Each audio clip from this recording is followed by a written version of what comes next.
नमस्कार दोस्तों, life line astro channel में आपका एक बार फिर से स्वागत है। दोस्तों, आज बात करेंगे मंगल दोष के निवारण की।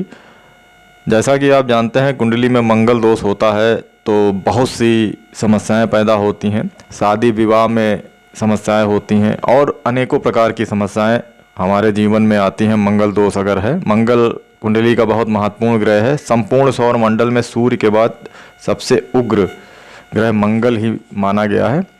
यह धरती का बेटा है, इसलिए इसका नाम भौम भी है। अन्य ग्रह की तरह यह कुंडली में भ्रमण करता रहता है। इससे उत्पन्न दोषों की शांति हेतु समृद्ध प्रकृति के पास वनौषधि भरपूर मात्रा में उपलब्ध है।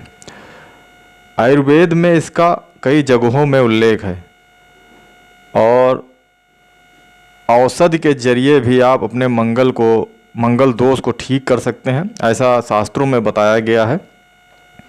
तो अगर पहले प्रथम स्थान में मंगल दोष है तो इसके लिए बताया गया है कि मौद्रल्य, इसका वास्तविक नाम उदाल है किंतु शास्त्रों में इसे मौद्रल्य के नाम से जाना जाता है। कारण यह है कि सर्वप्रथम मृदल ऋषि ने अपनी पुत्री विभावरी की शादी मात्र इसलिए कर सकने में असमर्थ थे कि विभावरी की जन्म कुंडली में प्रथम भाव में मंगल कर्क राशि का एवं सातवें भाव में गुरु सूर्य मकर राशि का होकर बैठे थे।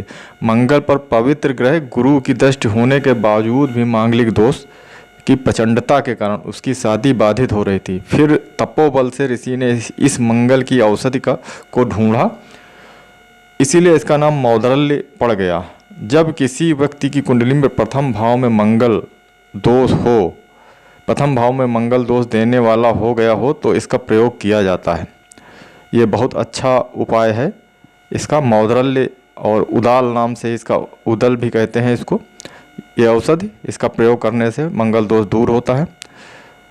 दूसरे नंबर पे कुटिल, इसे स्थानीय भाषा में कटैला कहते हैं। इसके कांटे टेढ़े होते हैं, यदि कपड़े में फंस जाते हैं तो बहुत ही कठिनाई से निकलते हैं। यह झाड़ी के आकार का होता है, मध्य भारत के प्रत्येक क्षेत्र में पाया जाता है। यह देहात में फोड़े फुंसी की बहुत ही प्रचलित औषधि है। जब किसी व्यक्ति की कुंडली में दूसरे भाव में मंगल के कारण वाणी दोष, चर्म रोग या पित्तपात दोष हो तो इस वनस्पति का प्रयोग किया जाता है। इसी प्रकार से प्रेतस नाम का एक पौधा होता है, इसकी औषधि से तीसरे भाव को देखा जाता है, सही किया जाता है। इसका स्थानीय नाम पितैला या तिलैया है। इसके पूरे तने पर सफ़ेद रोम भरे पड़े होते हैं। यह पशुओं के चारों के रूप में प्रयोग किया जाता है। भाई बंधु या संबंधियों को पीड़ा हो या कुंडली के मंगल के तीसरे स्थान में बैठने के कारण यदि भय बना रहता है तो इसका प्रयोग किया जाता है। इसी प्रकार से त्रिजात पौधा है, इसे राजस्थान में लोंड, मध्य प्रदेश में मलीठा तथा बंगाल, बिहार में एवं उत्तर प्रदेश में तिनपतिया के नाम से जाना जाता है। इसके पत्ते अरहर के पत्ते के समान होते हैं। यह चूहों का परम प्रिय भोजन है। कुंडली के चौथे भाव में मंगल के कारण दोष युक्त हुई कुंडली को दोष निवारण है इसका प्रयोग होता है। इसे वैधव्य दोष जो होता है, विधवा योग जो होता है, उसके निवारण की बहुत सशक्त औषधि मानी जाती है ये त्रिजात। इसी प्रकार से इच्छू, गन्ने या ईख को इच्छू कहा जाता है। यह किसान की सर्वाधिक फसल है। शास्त्रों में मंगल के पांचवें भाव में दोष निवारण हेतु मंगल की चतुर्भुजी मूर्ति बनाकर ईख के रस से स्नान कराने की विधि बताई गई है। यह वीर, ओज एवं रसवर्धक माना गया है। संतान बाधा एवं देव दोष निवारण में इसका प्रयोग किया जाता है। पिंकर नाम का एक पौधा होता है। औषध विज्ञान में इसे सरसों की एक प्रजाति बताई गई है, किंतु सरसों दो रंगों का होता है। पीले वाले सरसों का प्रयोग निषिद्ध माना गया है। यहाँ लाल रंग वाला सरसों ही गुणकारी छठे भाव के मंगलकृत दोष निवारण हेतु यह प्रयोग में लाया जाता है। इसी प्रकार से एक पौधा होता है आदूधी, इसे दूधिया भी कहते हैं। इसका रंग रूप ब्रह्मी घास जैसा होता है। यह जमीन पर फैलकर आगे बढ़ता है। पत्ते बिल्कुल छोटे होते हैं। इसे कहीं से तोड़ने पर दूध बहने लगता है। 7वें भाव में मंगल के कारण उत्पन्न मांगलिक दोष एवं दाम्पत्य जीवन की कटुता के निवारण हेतु इसका प्रयोग किया जाता है। इसी प्रकार से एक जानकी औषधि है, जानकी पौधा। इसे देहाती भाषा में दातर कहा जाता है। लगातार कभी ना अच्छे होने वाले रोग एवं उग्र वैधव्य दोष के अलावा पति अथवा पत्नी की लंबी उम्र के लिए इसका दातून करते हैं। 8वें भाव में मंगल के कारण उत्पन्न दोष के निवारण हेतु इस वनस्पति का प्रयोग किया जाता है।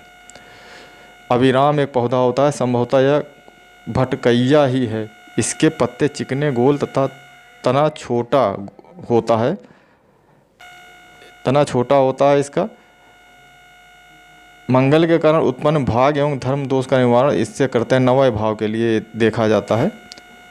इसी प्रकार से पुंकर एक पौधा होता है, इसका नाम प्लक्ष भी है। यह एक अति प्रचलित वृक्ष है। इसके पत्ते तोड़ने पर दूध बहने लगता है। इस वृक्ष के साथ पीपल एवं बरगद का पेड़ हो तो यह तीनों मिलकर हरिशंकरी के नाम से जाने जाते हैं।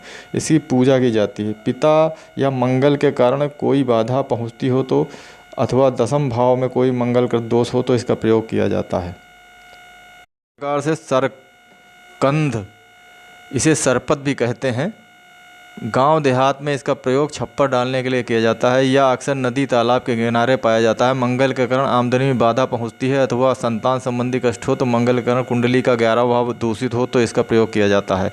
दक्ष, इसे 2 नामों से जाना जाता है। महाराष्ट्र के सुदूर दक्षिणी भागों में इसे कहीं कहीं आलू कहते हैं। जम्मू में इसे शकरकंद के लिए प्रयोग किया जाता है। आसाम और बंगाल में दाची नाम का एक स्वतंत्र पौधा भी होता है। दाची एक जहरीला पौधा है। दोनों ही वनस्पतियां 12वें भाव के मंगल दोष को शांत करती हैं। तो इस प्रकार ये जो वनस्पतियां हैं, ये औषधि हैं, ये मंगल दोष निवारण के लिए बताई गई हैं शास्त्रों में। इसका आप प्रयोग कर सकते हैं मंगल दोष से बचने के लिए। तो दोस्तों लाइक करें, सब्सक्राइब करें, चैनल से जुड़ जाएं। धन्यवाद।